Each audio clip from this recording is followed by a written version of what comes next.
bawat bata sa ating bansa may karapatan. Karapatang dapat malaman ng mga nakakatanda.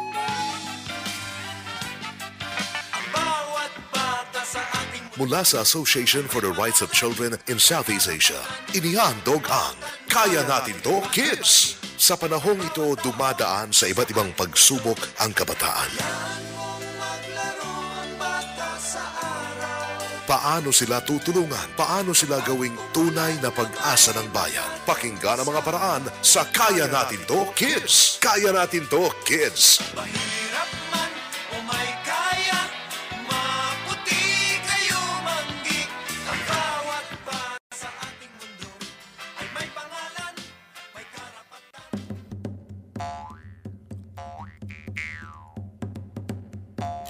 Halina't pakinig sa bagong programa na gawa ng mga bata para sa mga bata. Kasama ang kababaihan at buong pamayanan. Ang Kaya Natin To Kids! Kami ang mga tagapagmana ng mundo. Ang tinig namin sumasalim sa tinig nyo. Kasama kami sa pagsusubli ng isang tinig tingawa. Kami ang mga tagapagmana ng mundo. Ang laban namin ay bahagi ng laban ninyo. Nais natin ay isang bukas na papayak at malaya.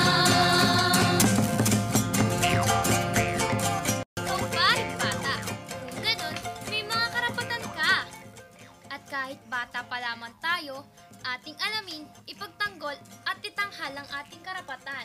Dahil Kaya Natin To Kids! isang magandang araw na naman sa inyong lahat, mga friends. Bagamat sa ibang parte ng Pilipinas ay maulan, tulad dito sa Metro Manila, sana'y maging maaliwanas pa din ang ating umaga. Ngayon po ay ika-26 ng Agosto. Tama, mayang buntag sa tanan nga naminaw karong Domingo.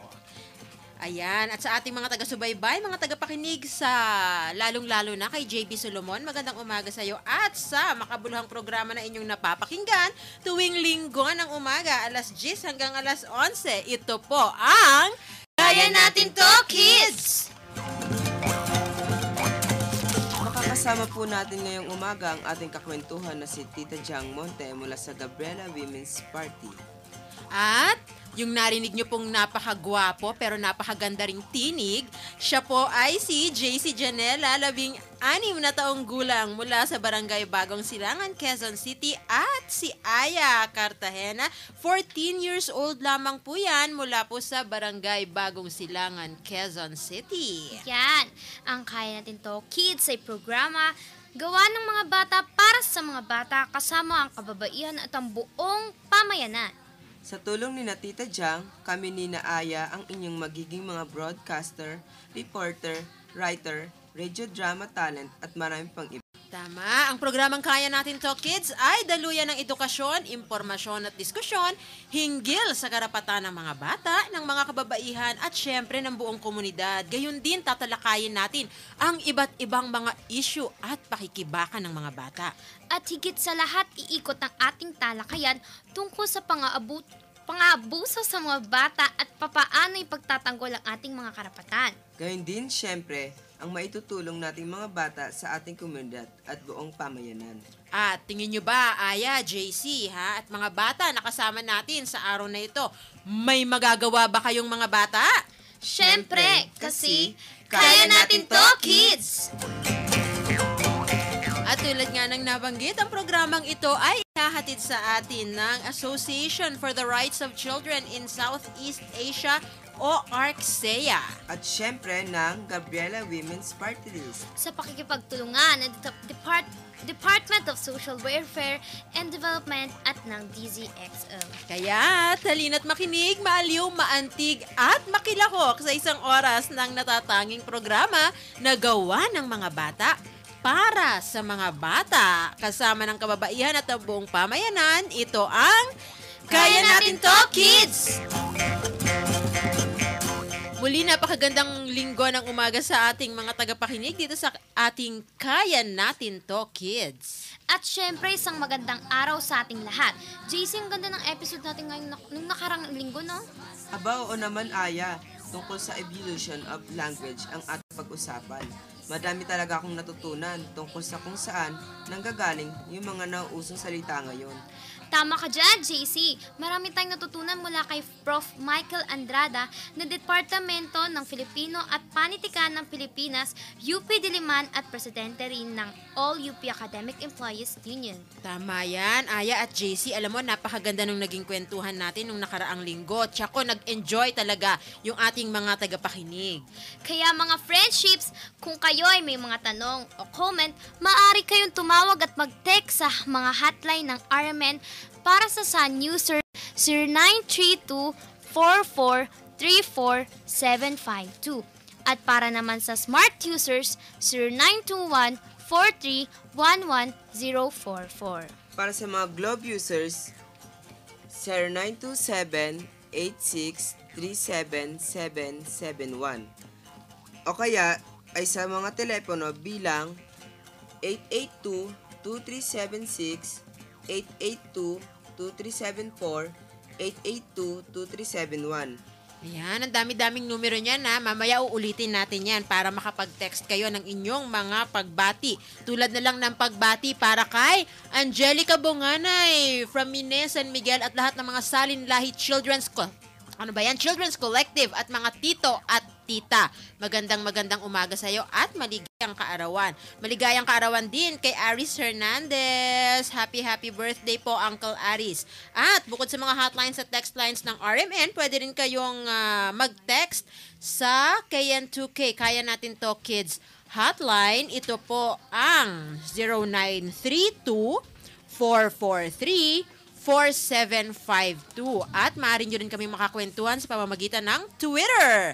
I-follow lamang po ang Kaya Natin To Kids. Pumunta lamang sa www.twitter.com/Kaya Natin To Kids at i-tweet nyo sa amin ang inyong mga katanungan, pabati, komento at mga pagtingin. Ayan, makikita nyo pa rin ang mga updates tungkol sa Kaya Natin To Kids sa Facebook page ng Arksaya sa www.facebook.com/Arksaya Child Rights at i-like ninyo po ang page at mag-iwan ng mensahe at comments. Maaari ding mapakinggan ng ating mga friendships ang mga episodes ng Kaya Natin To Kids sa www.youtube.com/Kaya Natin To Kids. Ayan mga friends, kaya text lang, tawag lang, tweet lang, at syempre, i-like nyo. Kung pwede nyong i-like ng maraming beses, i-like nyo ng maraming beses. At ipalike din sa mga friends, ha? Ang Kaya Natin To Kids. Bago tayo tumungo sa ating mga, napakarami nating pagkikwentuhan ngayong umaga. Kaya antabay lamang po. Pero bago yan, pakinggan muna natin ang Balitang Bata mula kay Mary Rose Tino, 11 taong gulang, at kay Robin Angel Tesoro, 16 na taong gulang, kapwa mula sa Bagong Silangan, Quezon City. Balita mula sa mata ng bata, Balitang Bata.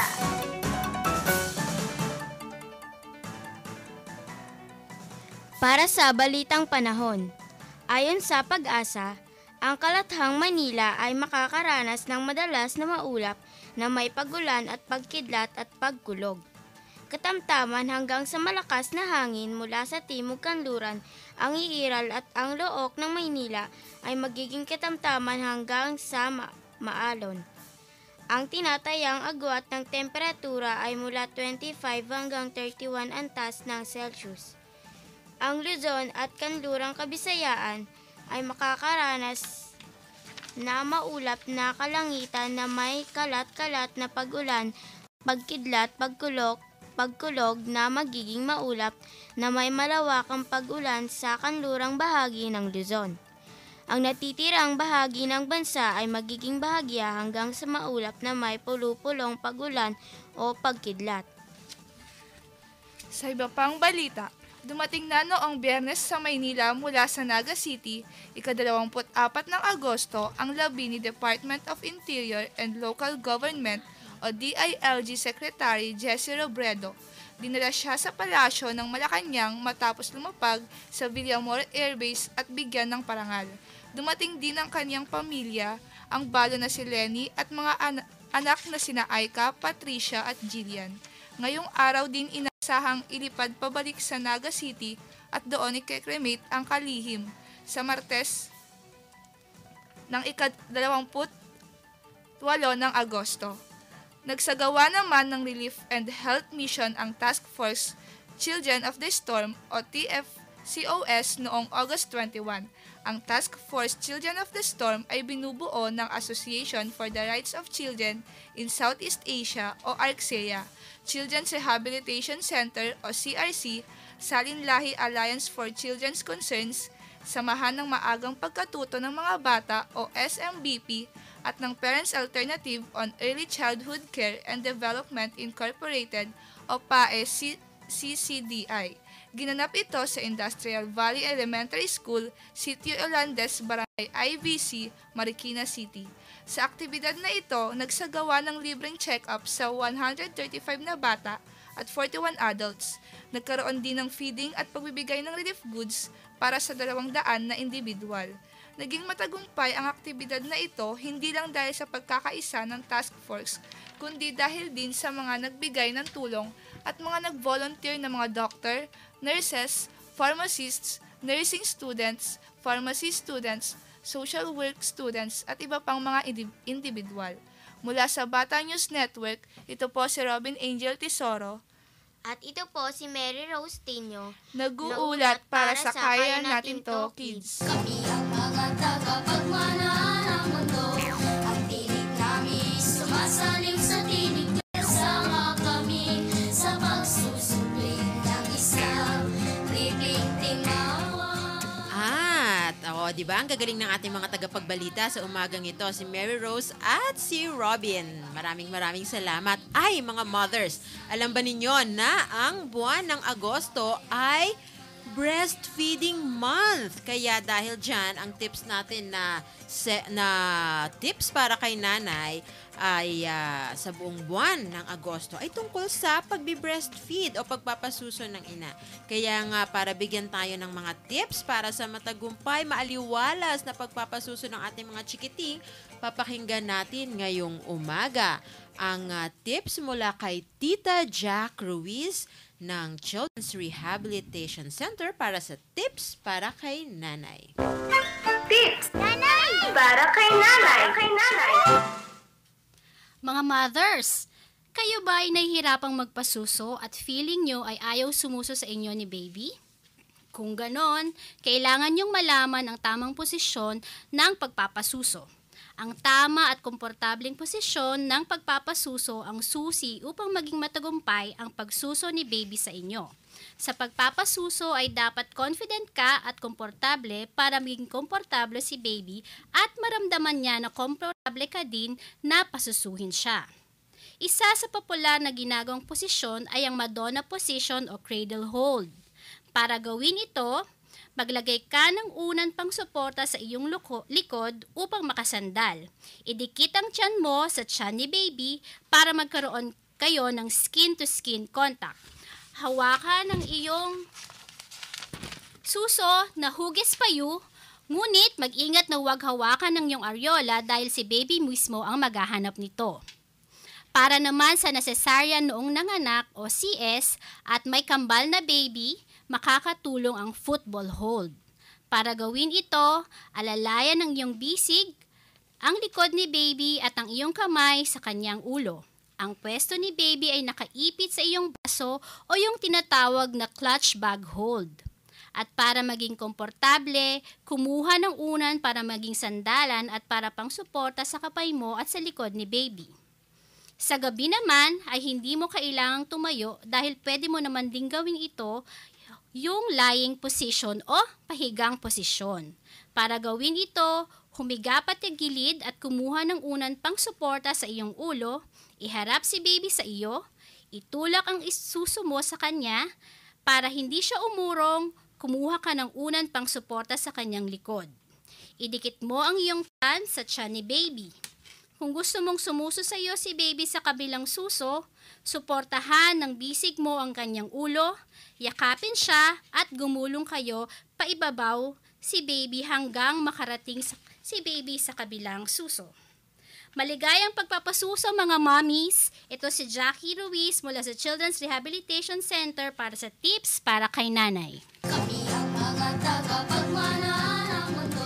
Ayan, napakinggan ninyo ang tips para kay nanay. Pakinggan muna natin ang isang awiting na isinulat ni Danny Fabela na pinamagatang Sa Aking Pagdating.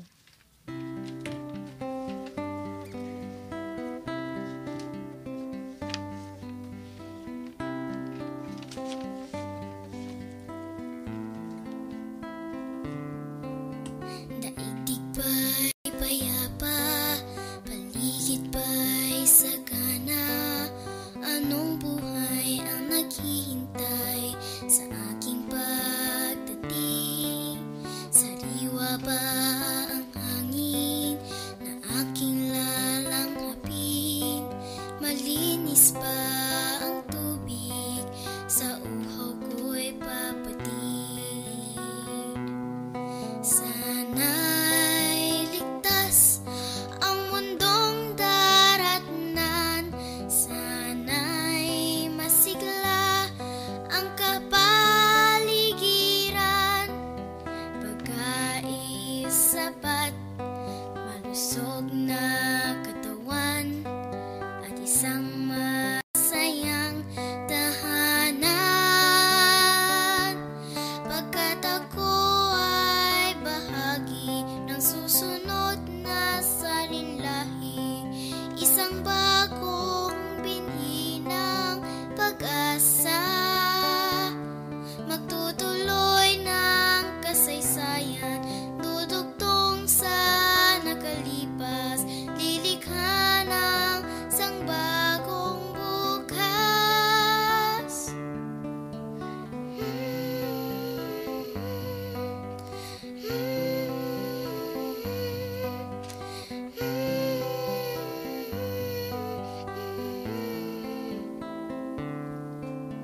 Mainit ba ang yakap? Pagmamahal bang sapat?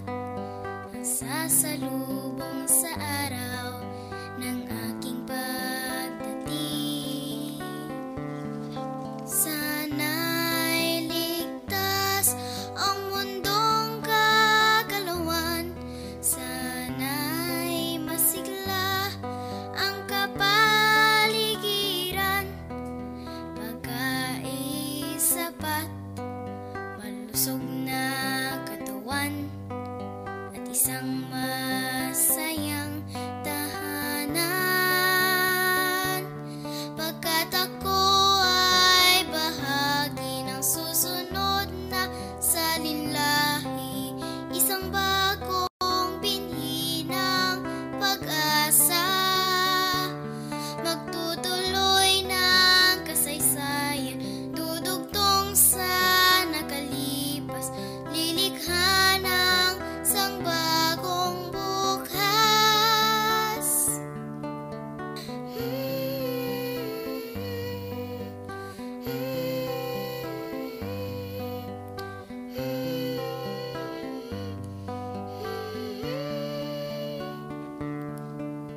Daigdig ba'y payapa, paligid ba'y sagana, anong bukas ang naghihintay sa aking pagdating?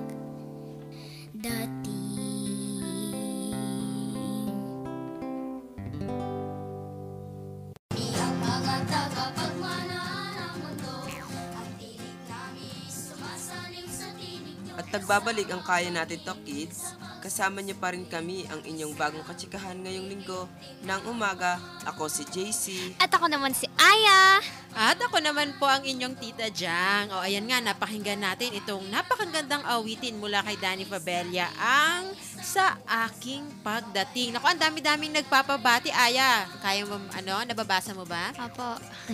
Happy listening to Lola Enteng Malundras sa Adarlo family, Castillo family, Porto family mula sa Barangay Kalubasan-Hon, Pola, Oriental, Mindoro. At sino naman yan, JC?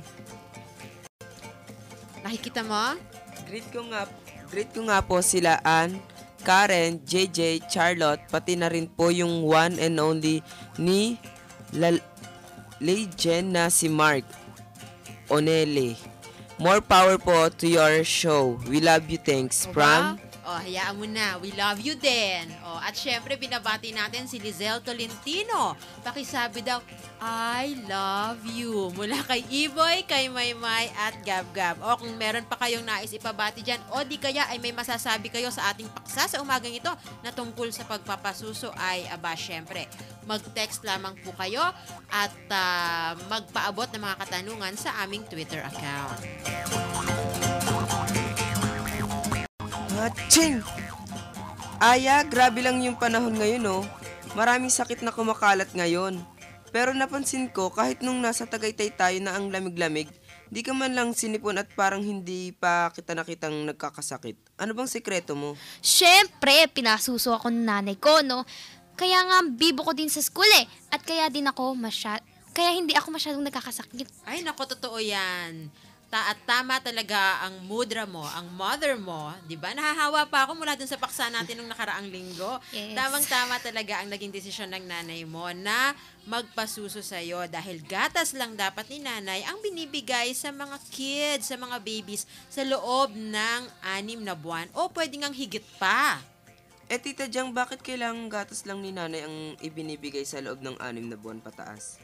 Alam nyo, malalaman natin yan. Napakaganda ng tanong na yan. At para malaman natin yan, kung ano nga ba ang kahalagahan ng pagpapasuso, lalong-lalo na para sa mga babies. Sasagutin yan ang ating bisita ngayong linggong umaga sa ating segment na Usapang Bata. Usapang Bata! Ayan, kilalanin natin ngayon ng ating bisita. Isa sa mga advocate ng breastfeeding itong makakasama natin ngayong umaga. At kilalang-kilala natin siya, JC. Siyempre naman, Aya. Eto na, ipakikilala na natin siya. Ang makakasama at makakwentuhan natin ngayong umaga ay walang iba kundi si Tita Mads Santiago, Executive Director ng Association for the Rights of Children in Southeast Asia o ARCSEA. Usap tayo, kids! Magandang umaga, Tita Mads. Magandang umaga rin sa mga kids, kay Tita Jang, at sa lahat ng mga tagapakinig ng Kaya Natin To Kids. Ayan, Tita Mads, bago ka namin tanungin tungkol sa topic natin ngayong umaga, ipaliwanag muna natin sa ating mga tagapakinig. Ano ba itong Association for the Rights of Children in Southeast Asia o ARCSEA? Okay, ang Association for the Rights of Children in Southeast Asia o ARCSEA, kami ay isang asosasyon ng mga tagapagsulong ng karapatan ng mga bata. So may mga social workers, mayroong mga psychologists, at iba pang mga child rights advocates. At ang ARCSEA, kami ay nagpapatupad ng mga proyekto tulad na lamang nung hinggil sa breastfeeding o pagpapasuso. At meron din syempre tungkol sa participation ng mga bata. Katulad ng ginagawa nyo ngayon. Ito, itong ating radio program na Kaya Natin To Kids. At bukod dyan, ang ARCSEA din ay nananaliksik o gumagawa ng mga research o pag-aaral hinggil sa mga iba't ibang issue na kinakaharap o nakakaapekto sa mga bata. Tita Mads, bakit breastfeeding ang abokasya ng ARCSEA? Oo, magandang tanong yan, JC, Ang ARCSEA kasi matagal na talaga, simula nung tinatag ito nung 2001, matagal na siya nagsusulong ng karapatan ng mga bata. Lalong-lalo na dun sa karapatan niyang mabuhay o yung sinasabi natin na survival rights. Kasi 'di ba kung naalala nyo, JC at Aya, merong 4 na kategorya ng karapatan. At isa nga dyan, yung survival rights. At bahagi nito, yung pagbibigay sa mga bata ng wasto at tamang nutrisyon na makukuha lamang natin sa pagpapasuso sa baby o kay baby. Hindi mo ito makukuha sa mga formula milk o dun sa mga gatas na nasa lata. Sa breastfeeding lamang. Tita Mads, bakit napakahalaga ng eksklusibong pasusuhin ang sanggol sa loob ng 6 na buwan? Oo, alam mo, Aya, JC at Tita Jang, ang breastfeeding kasi napaka mataas yung bentahe o advantage para dun sa baby, lalo na sa mga baby na kapapanganak pa lamang hanggang 6 months old o hanggang 6 na buwan. Kasi ang breast milk o yung gatas ni mommy, yan ay may pinaka mataas at pinakamaraming antibodies na kahit kailan ay hindi makokopya ng mga artificial o ng mga gatas na nakalata. At bukod dyan, ang breast milk o ang gatas ni mami, nakakatulong din ito para makabuo ng utak ng sanggol. Kaya totoo rin yung mga sinasabi na ang breastfeeding o ang pagpapasuso ay nakakapagpatalino kay baby. Kaya nga yung mga kayo, no? Si Aya, sabi kanina, pinasuso siya ng kanyang nanay. At yung dalawang batang kasama natin dito, si Abiel, saka si Habagat, mga breastfed din yan. Kaya nga mga bibong-bibo din. At syempre malamang, no, yung anak din ni Jang. Ay, oo. O, di ba? Bibong-bibo, napakadaldal din nun. Isa pa yon, napakadaldal din talaga. Nako, kung gusto nyo po ng madadaldal na anak, magpasuso po kayo. Sa totoo lang. Ay, pero Tita Mads, no, maitanong ko rin lang, napapag-usapan natin ito. Alam nyo kasi, yung pong anak ko na si Viel ay exclusively binibreastfeed ko siya nung kanyang mga unang buwan. Almost hanggang 6 na buwan, pero hanggang 1-year-old siya, dumidede pa rin siya sa akin, pero tumatanggap na siya ng formula milk. Tita Mads, hanggang kailan ba talaga dapat tayo nagpapasuso ng baby? Kapag kasi sinabi natin na exclusive breastfeeding, talagang wala itong kasama na binibigay na tubig o kaya kahit vitamins, no? Talagang gatas lang ni mami kasi sabi nga natin, napaka-nutritious, napaka-sustansya at healthy talaga. Hindi mo na kailangan ng iba pang mga additional o supplementary para sa baby. Hanggang 6 months ito. Pero syempre, kung kaya nating pasusuin ang ating mga anak hanggang 2 taon o minsan nga higit pa diba? Pwede naman at kasi pagka 7 months up na yung mga baby, ay binibigyan na rin naman ng complementary food tulad ng mga minash na batatas o kaya carrots, yung mga masusustansya rin na pagkain. Ayan, bago po tuloy ang mapasarapang ating kwentuhan, kasama si Tita Mads, time check muna tayo. 10:30 ng umaga. Mga friendships, kung mayroon kayong gustong itanong at komento sa ating kwentuhan ngayong araw, mag-text lang o kaya ay tumawag. Kaya kung gusto ninyong mag-text sa aming programa, sa Kaya Natin To Kids, maaari po kayong mag-text sa, kung Globe kayo, ito po ang number 0927-863-7771. Kung Smart user po kayo, 0921-431-1044. At kung kayo naman po ay Sun subscriber, 0932-443-4752. At meron din po tayong mga landline numbers na pwede ninyong tawagan, 882-2376, 882-2374, at 882-2371. Kaya yung mga nanay dyan na nakikinig, yung mga karanasan ninyo sa breastfeeding at pagpapasuso ng inyong mga babies, pwede ninyong i-share sa amin yan ngayong umaga. Ang aming KN2K hotline ay 0932-443-4752.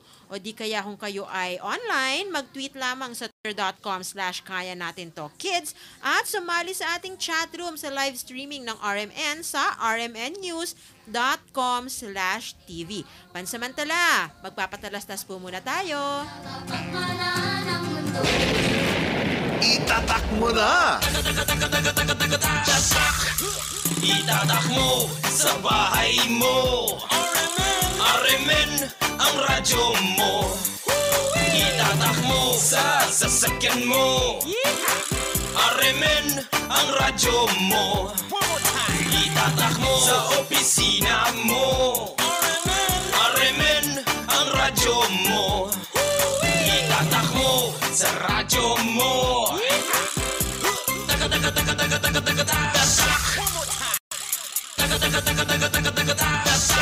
Sa radyo mo. Kami ang mga tagapagmana ng mundo. Ang tinig namin sumasalim sa tinig nyo. Kasama kami sa pagsusupling ng isang libreng tingawa.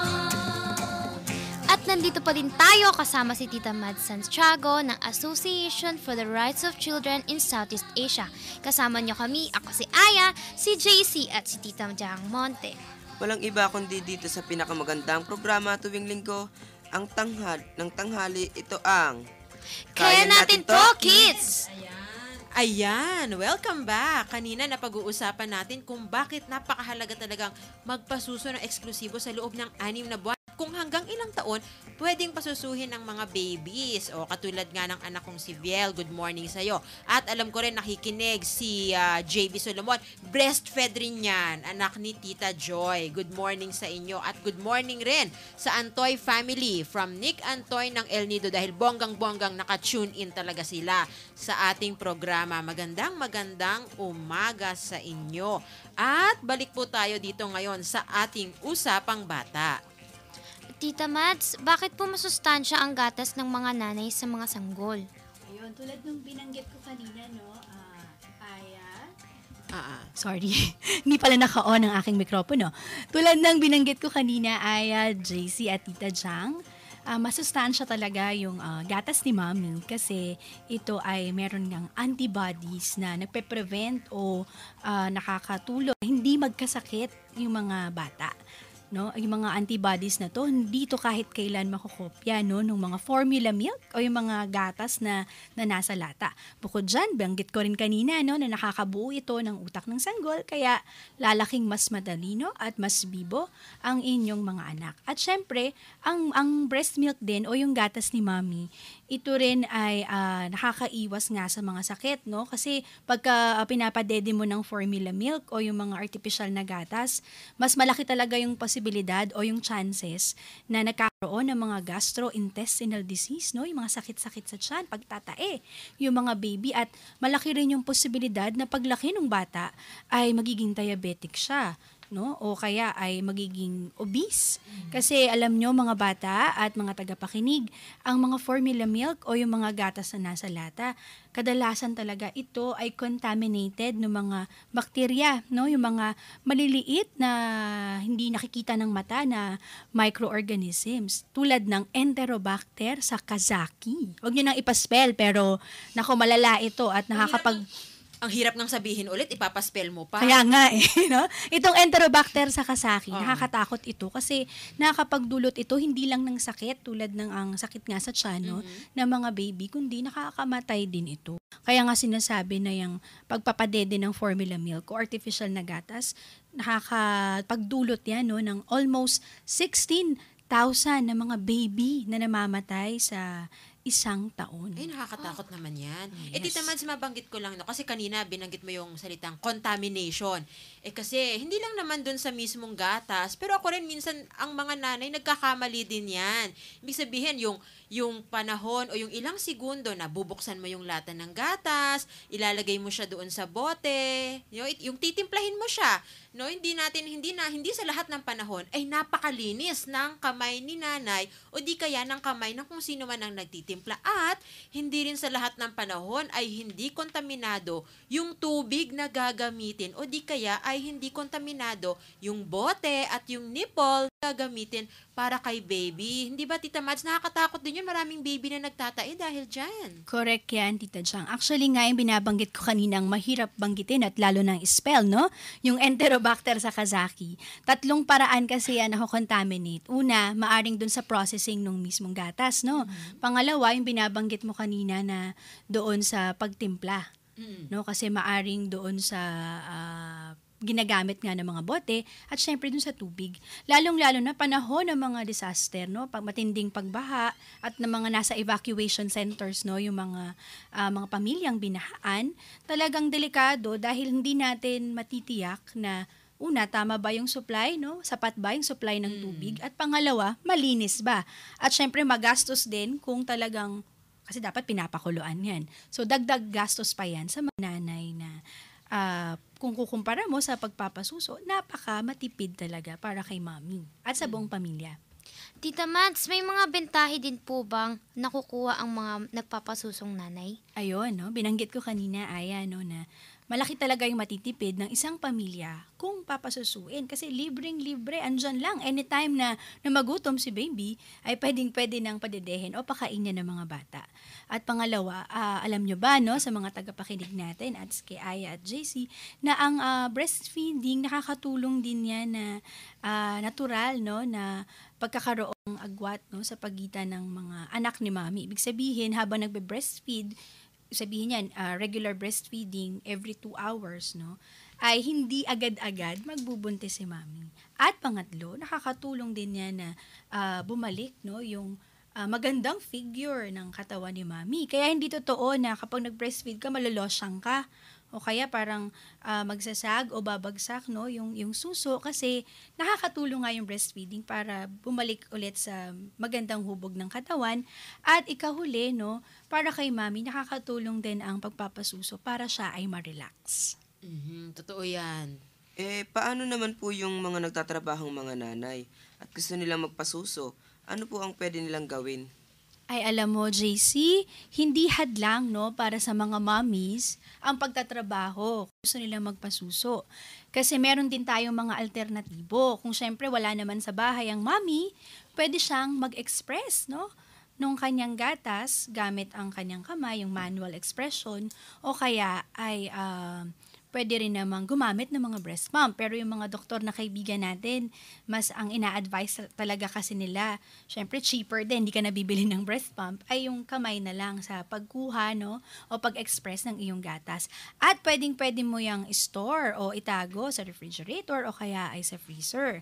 Para doon sa mga walang refrigerator, syempre, ang mga breast milk na tinatabi natin, tatagal yan ng 4 hanggang 8 oras. Para naman sa may mga refrigerator sa bahay, tatagal po ang inyong mga tinago o inimbak na gatas ng 3 to 8 days. At para naman sa mga may freezer, no, yung compartment sa ilalim, tatagal ng hanggang 2 linggo. At sa loob ng freezer, pag nilagay mo doon, tumatagal naman ng hanggang 4 na buwan. At doon sa mga deep freezer, yung mga malalalim na nilalagyan ng yelo, ng mga ice cream. Yung nilalagyan ng karne. Oo, yun. Halos tumatagal ng 1 taon. Pero ang isang tip dyan, kapag yung nilagyan mo ng gatas na in-store mo na, ay tino mo na o tinunaw mo, dapat ibigay mo yun within 24 hours. Hindi na siya pwedeng i-recycle kasi napapanis din. Ayan mga nanay, kung nakapakinig kayo, wag po kayong mag-alala na yung mga in-express ninyong gatas ay mapapanis. Kung wala kayong ref, tatagal yan ng hanggang 4 na oras. Hanggang 8 oras. Hanggang 8 oras. Kung meron kayong ref, tatagal yan hanggang 3 to 8 days. 3 to 8 days. Sa ref lang yan, hindi pa yan sa freezer. Pero kung may freezer kayo, mas matagal ang itatagal ng breast milk ninyo. Kaya pwede kayong mag-imbak ng gatas para sa mga babies. Kaya napakaganda yung mga alternatibo na pwedeng gawin ng mga nanay, lalo na yung mga nagtatrabaho, para kahit nagtatrabaho kayo, iniiwan niyo si baby, masustansya pa rin yung gatas na nakukuha niya, di ba, Tita Mads? Oo, siyang dagdag ko lang. Sa mga nagpapadede na nanay na nagtatrabaho, may good news. Bukod dun sa pwede kayong mag-imbak at mag-express ng inyong mga gatas, actually, nung 2009 pa to, may batas tayo, yung Republic Act 10028, o yung tinatawag nating Expanding the Promotion of Breastfeeding. Kasi nakalagay doon sa batas natin na dapat nagtatayo o nag-establish ng mga lactation stations sa anumang mga institusyon at maging sa mga pagawaan o workplace. Kaya dapat yung mga nanay na nag-breastfeed, nag-express, sa mga kumpanya ninyo, sa mga pinapasukan ninyo, dapat merong lactation station. At dun sa batas din na ito, ay pinapayagan na magkaroon ng 40 minutes, no? Maximum ng 40 minutes na pag-breastfeed, no? Yung mga nanay na nagkatrabaho o pag-express. So, ibig sabihin, labas yan doon sa 1 hour. Halimbawa, lunch break na 1 hour, tapos or meron pang 15-minute break or 30-minute break within doon sa oras na nagtatrabaho yung isang bae na nagpapasuso, meron pa siya dapat na extra 40 minutes. Ganun ba yon? Correct yan. Walang kaltas yun? Wala yan. Actually, yun nga, paid break. Paid break. Yes, nasa batas yan. Kaya dapat, yung mga nagkatrabaho, pag walang ganyan, pwede nyong sabihin, no, sa inyong mga kumpanya, sa mga may-ari, na, teka lang, nasa batas ata na karapatan namin ang mag-express ng aming gatas o magpadede. Naisip ko lang, kasi may mga malls na meron silang breastfeeding stations. Naisip ko, syempre, yung mga mall goers, yung mga customers nila, doon nagpapa-breastfeed. Ang tanong ko sana ay, yun kayang mga empleyado nila, halimbawa yung mga sales ladies na mga nanay, sila ba ay nakaka ng ganong pribilehiyo na pwede nilang gamitin yung mga breastfeeding stations na yun para sila din makakapag-imbak ng breast milk nila para sa mga babies. Nako, Jang, kailangan nating alamin yan. Kasi sabi nga dun sa batas, dapat at nararapat na yung mga nanay nga na nagbe-breastfeed o nag-express ay binibigyan ng 40 minutes. Kapag hindi, nako, merong sanction yan ayon dun sa batas na RA 10028. Bago tayo pumunta dyan sa RA 10028 at merong mga panukalang baguhin yung mga batas na yan kaugnay sa breastfeeding at yung tinatawag na milk code. May tanong mula kay Nick Antoy ng El Nido. Aya, pakibasa nga ang tanong. Ang tanong po niya ay, ano po ang pwedeng gawin sa baby kapag ayaw talaga dumedi? Okay, kapag ayaw dumede ng baby, salamat muna pala kay Antoy, no, sa napakagandang tanong. Maari din kasi na nahihirapan siya, no, na makakuha ng gatas kasi ang baby natural talaga yan na kapag nagutom yan, maghahanap yan ng pagkain, iiyak yan. So yung mga mommy, kailangan talagang magtiyaga-tiyaga din, no, na masahihin yung paligid, no, nung dede at pati yung likod, no, yung katapat ng ating suso para din makatulong sa pagpapalabas ng more and more and more na milk. At bukod dyan, makakatulong din kung meron tayong towel, no, na medyo mainit o yung hot compress at ipapahid natin or imamassage natin sa paligid nung dede. At syempre, makakatulong din sa mga mommies kung sila ay kakain ng mga o hihigop, no, ng mga may sabaw, lalo na yung may malunggay. Correct. Para akong na-addict sa malunggay nung panahong nagpapasuso ako. Lahat na lang nilalagyan ng malunggay. Ngayon, Tita Mads, mabalik tayo dun sa pinag-uusapan nating batas kanina dahil meron ngang mga planong amyendahan itong mga batas na nagpo-promote ng breastfeeding. Anong tingin ba dito ng ARCSEA? Oo, nakakalungkot, no? Sarado na naman yung microphone. Nakakalungkot, Tita Jang at mga bata na meron kasi tayong mga batas tulad ng binabanggit ko kanina at meron pa tayong isa pa yung Executive Order 51 o yung Milk Code na sinasabi na pinaka masustansya at pinakawasto ang pagpapadali sa mga bata. At merong mga provisions dito na naghihigpit, no, dun sa mga advertisement o sa mga commercial na mga artificial na gatas o yung mga nakalatang gatas. So yung isang bill ngayon na gustong amyendahan, pag sinabi mong amyendahan, gustong baguhin, no? Ito ay nasa Kongreso na.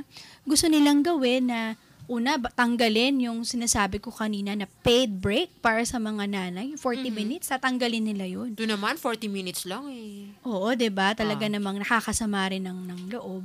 At pangalawa, pinapayagan din niya na mag-promote, no, ng kanilang mga gatas, yung mga formula milk, yung mga multinational na mga kumpanya. At pangatlo, sa mga panahon ng kalamidad, ay pinapayagan na mag-distribute ng mga formula milk. Di ba bawal nga ito doon sa Executive Order 51. Kaya talagang yung may batas ka na produkto ito ng pakikipaglaban ng mga tagapagtanggol ng breastfeeding at karapatan ng mga bata, ay gusto itong baguhin ng ilang mga kongresista. Kaya nakakalungkot at nakakagalit. Ay, kung napapansin nga ng ating mga tagapakinig, di ba, kung yung mga commercials, hindi po ipinapatalastas yung mga gatas na para sa mga babies na 2 years old and below. Yung pang matatanda na baby lang ang pwedeng i-advertise. Pero pag binago, pwede rin i-advertise na itong mga pang baby formula milk for 0 months. Actually, totoo yun, Jang. Kasi nga dun sa Executive Order 51 o Milk Code, bawal yun.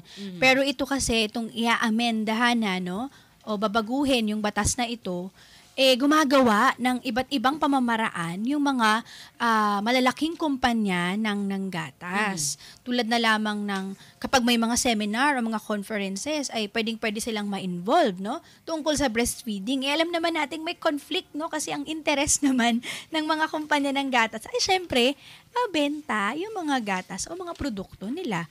Kaya parang nakakatawa, no, na makikita mo talaga na parang talagang tinutulak, no, ng mga kumpanya na maipasa itong gantong klase ng pag-aamyenda sa mga batas natin para lang talaga dumami pa yung kanilang mga income o kita. Gusto lang nilang kumita. Tita Mads, bakit kailangan pa nilang i-amend ang Breastfeeding Act? Ano po ang layunin nila? Yun nga, binabanggit ko kanina, Aya. Kasi syempre, ito yung mga kumpanya na nagpo-produce at manufacture ng mga gatas, no, na artificial o yung mga nakalata. Kaya talagang gusto nila na dumami pa yung kanilang kita. Kaya gagawin nila ang lahat ng pamamaraan, katulad ng paglabit sa ilang mga kongresista natin, no, para dumami pa ang kanilang kita at the risk, no, ng kalusugan at kinabukasan ng mga sanggol at ng mga bata. Tita Mads, bilang Arksea at child rights advocate, ano ang ginagawa niyo upang matutulan ang pag-amyenda ng batas tungkol sa breastfeeding? Oo, no, magandang tanong din yan, JC. Actually, sa 28, sa darating na Martes, ay magkakaroon ng dinner yung mga breastfeeding advocates. Siyempre, sa panawagan din yan sa imbitasyon ng Arksea. At pag-uusapan doon, ano nga ba yung pagtingin ng mga breastfeeding advocates tungkol dito sa bill na ito na tinatawag nga nilang monster bill, no? Kasi papatay ito at magdudulot ng mas maraming sakit, no, doon sa mga bata. At bukod dyan, nagpaplano rin ng Arksea na magkaroon ng mga pagkilos, no, kapag na-schedule na yung hearing, no, sa Kongreso, kasi sa ngayon nasa Committee on Health na ito, no, na stage itong consolidated bill na ito. At doon sa dinner na gaganapin sa Tuesday ay magkakaroon din ng pagpaplano. Ang galing naman pala ng mga NGOs na kagaya ng Arksea. Sana naman ay maging sensitibo ang ating gobyerno pagdating sa mga gantong usapin. Lalo na't buhay at kinabukasan ng bagong silang na sanggol ang isinasaalang-alang bilang bata po. Bilang bata po ba, Tita Mads, may pwede po ba kaming gawin tungkol dito? Ay, oo naman. Actually, JC at Aya, yung mga natutunan ninyo ngayon, no? At sa lahat ng mga tagapakinig, kahit bilang bata, pwede nyong i-share yan sa mga nanay ninyo, sa mga ate, kapitbahay, mga tita, sa lahat, no, ng mga kababaihan na pwedeng-pwede at gusto mag-breastfeed. At kahit sa'yo, Aya, no, dahil matuto ka na ngayon, ano nga ba ang kalagahan ng breastfeeding? Di paglaki mo, pwede mo rin niyang gawin at i-share pa sa ibang mga magiging nanay eventually, no? Wag mo na ngayon, ha? Pagkatanda mo na, no? Pwede mo yang i-share. At pag may mga activities, ay pwede ring sumama ang mga bata para ipanawagan naman na ang pagpapasuso, isa ito sa pagbibigay ng karapatan sa mga bata sa wasto at tamang nutrisyon. Ay, alam nyo, kung kayo ay advocate ng breastfeeding, alam nyo ang pwede nyo rin gawin? Pwede kayong gumawa ng sulat sa kung sino man ang inyong kinatawan. Dear Congressman o Dear Congresswoman, natatakot po kami sa ginagawa ninyo sa milk code. Sana po ay ipatuloy pa ninyong i-advocate at isulong itong kasalukuyang milk code natin para sa breastfeeding. Pwedeng gawin ng mga bata yan. Maganda yan, Tita Jang. Pwede nga silang sulat at sabihin na sana ay hindi makapasa. Itong ganitong klase ng mapahamak, no, ng mga pag-aamyenda sa ating batas. Maging katulad kayo ni Aya at ni JC na bibong-bibo na nagtataguyod ng kanilang mga karapatan bilang mga bata. Siyempre naman, Tita Jang, kasi nga, karapatan naming mga bata na malaman at maintindihan ang aming mga karapatan. Check ka dyan, JC, dahil sabi nga nila, tayo ay mga batang mulat. At check na naman kayong dalawa dyan, ha? Aya at JC. At kayo mga kids na nakikinig, kaya nga binuo natin ang programang ito para maging instrumento na malaman ng iba pang mga bata ang kanilang mga karapatan. Tita Mads, baka nais nyo pang imbitahan ng ating mga listeners, may mga darating na aktibidad ang Arksea. Ay, oo. Tita Jang, JC at Aya at sa mga tagapakinig sa darating na ika-31 ng Agosto, no, yan ay sa Biyernes, magkakaroon ng milk-letting activity ang Arksea. Kaya sa mga nanay na pwedeng-pwede at gusto at willing na mag-donate ng kanilang extra, no, na mga breast milk, makakatulong po iyan sa mga bata na naka-confine at naka-admit sa Philippine General Hospital. Kasi doon po natin dadalhin yung makukolekta nating gatas. Tumawag lamang po kayo sa telepono bilang 434-9353 o kaya ay sa cellphone number bilang 0932-443-4752 kung gusto nyong jumoin. Yan ay gaganapin sa Quezon Memorial Circle Basketball Court, 9 a.m. hanggang 12 ng tanghali. At in partnership yan with Office of the Vice Mayor, si Vice Mayor Belmonte at syempre sa Samahan ng Maralitang Kababaihang Nagkakaisa o Sama Ka Na. Ulitin mo nga yung mga phone numbers, Tita Mads. Sige, sa lahat po ng gustong join sa ating milkletting sa darating na August 31, 9 a.m. to 12 noon, tumawag lamang kayo sa 434-9353 o kaya ay sa 0932-443-4752.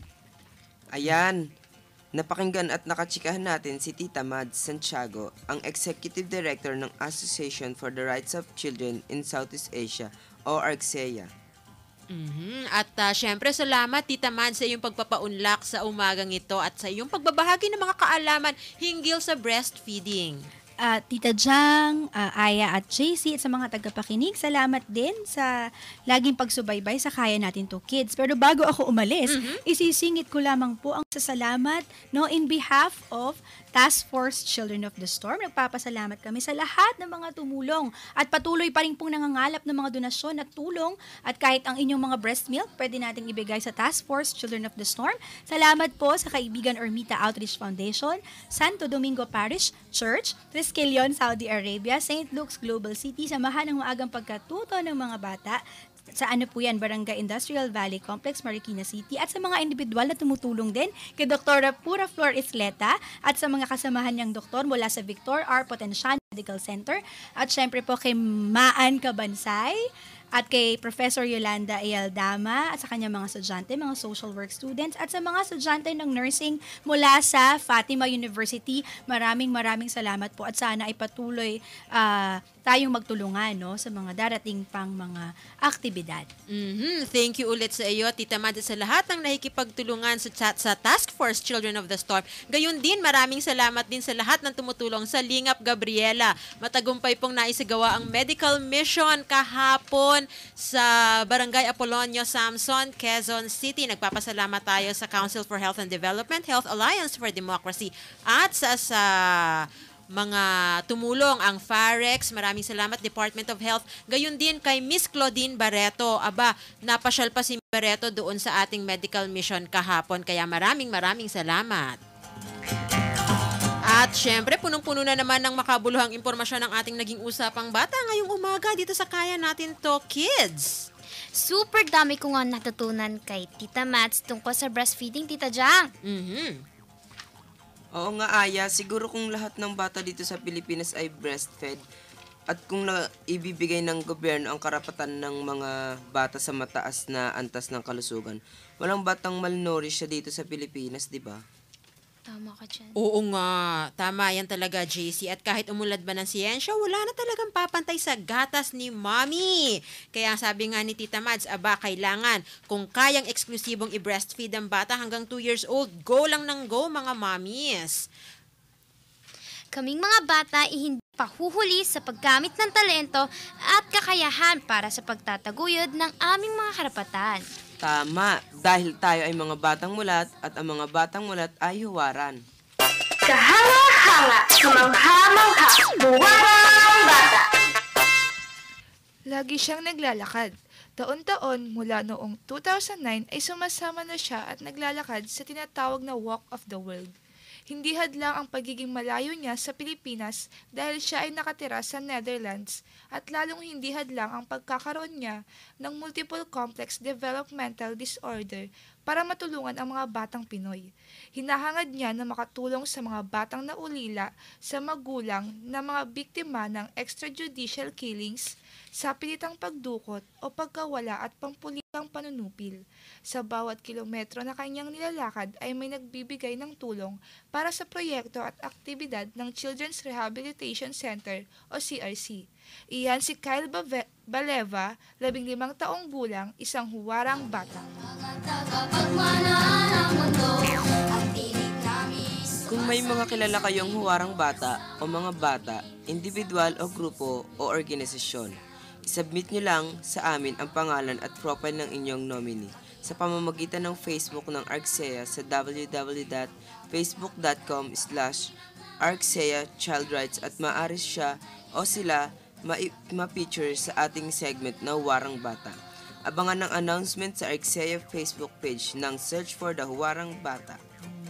Dami-dami talaga huwarang bata, mga batang kumikilos para sa kanilang mga komunidad, hindi lang para sa kanilang sarili. At marami tayong naging texters at listeners na nagpapahabol ng mga pagbati.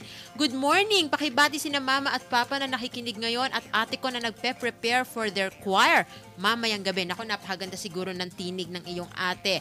Mula sa Carolota, Nueva Vizcaya, maraming salamat sa inyo. Naku, ang dami-dami pang nais na makibahagi sa ating mga listeners. At para din po sa ating mga listeners, matutunghayan na po natin next month. Ano ang meron next month, Aya?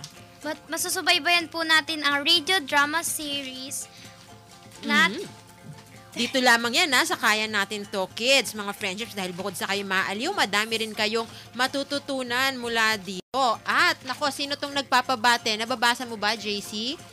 Oh. Maraming salamat. Salamat kay Tita Lek, Tita Jack at AB sa pagsama sa atin ngayong umaga. At syempre nagpapabati nga rin pala yung Holy Trinity Parachute Ministry, Janela Family, Corporal Family, at sa lahat ng mga listeners natin ngayon. At may babatiin ka, Aya? Opo, at binabati ko rin po pala ang aking mga kaibigan dyan. At binabati ko ay happy belated birthday po kay Mama Pina. Nakikinig po sila ngayon. At syempre, binabati ko rin po ang Kalikasan Party List at sa patuloy nilang pagtulong sa mga nasalantan. Yan, sa mga nasalanta. At syempre, Tita Jam, binabati ko po lahat ng mga tagapakinig at sana'y patuloy ninyong suportahan ang aming programa. Yan. At syempre, dahil sa susunod na linggo ay, naku, mamimiss natin si Aya at si JC dahil tapos na po yung buwan ng Agosto. Kaya siguro mga taga-Tondo o taga-Marikina naman na makakasama natin sa buwan ng Setyembre dito sa ating programa. Ano? At abangan ninyo dahil ang radio drama series na gawa ng Creative Minds, ang ating creative team, ay mas lalong dapat na abangan sa next episode. Kaya makinig po kayo palagi sa Kaya Natin To Kids sapagkat nako, dito po nagtatapos ang KN2K episode natin ngayong linggo. Kaya kung hindi po ninyo napakinggan ng buo, maaari kayong makinig muli sa ating YouTube channel sa youtube.com/Kaya Natin To Kids. At pwede rin nyo po kaming tsikahin sa Twitter. Bumisita lamang po sa www.twitter.com/Kaya Natin To Kids. Tweet lang ng tweet, mga friendships! At syempre, i-like nyo po ang Facebook page ng Arksea sa www.facebook.com/Arksea Child Rights. Mag-iwan kayo ng mga komento o kahit tanong sa pamamagitan ng Facebook. At pagbati sa Unity Republic Clan at syempre inuulit natin Milkletting August 31, 9 a.m. ng umaga sa Quezon Memorial Circle Basketball Court. At inaanyayahan namin kayong muling makinig sa susunod na linggo, pareho ding oras at istasyon. Magsama-sama tayong makinig, maaliw, maantig at makilahok sa isang oras na tatanging programa ng mga bata para sa mga bata kasama ang kababaihan at buong pamayanan. Ito ang Kaya Natin To Kids! Kami ang mga tagapagmana